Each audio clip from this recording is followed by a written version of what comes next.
Here's a quick story time for you. As a leader, you'll have your experiences, your team's experiences, and the whole school's experiences. So you get to see quite a bit in a school as a leader. I was in a school and our planning meetings used to last well over an hour, sometimes close to 2 hours. And every week I would dread going to that meeting. I wouldn't mind, but we didn't get much done. Now that's absolutely ridiculous, ludicrous, sheer and utter madness. Anyway, I decided to analyse the meeting to find out why it was taking us so long to get some planning done.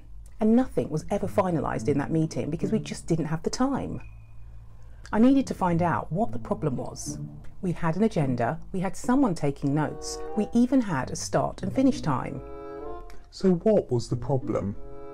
Now in our team we had a teacher that just would not stop talking. She would talk and then talk and then talk some more.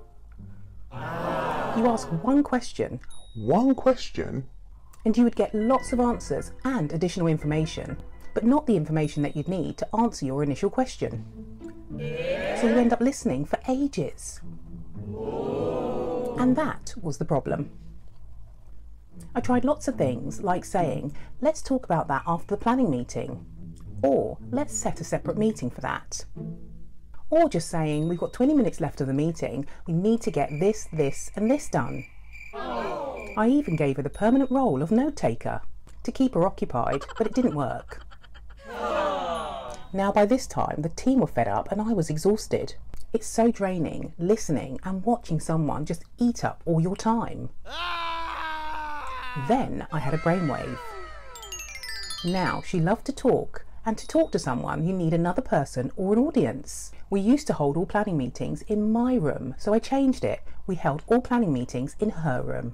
So I'd send out the agenda as normal, allocating roles and informing them of where the meeting will be held. Then we would go into her classroom, hold the meeting following the agenda. So when it came to her, she'd have the time at the end to talk about her subject area. And anything that was missed or wasn't covered would need to be sent out via email.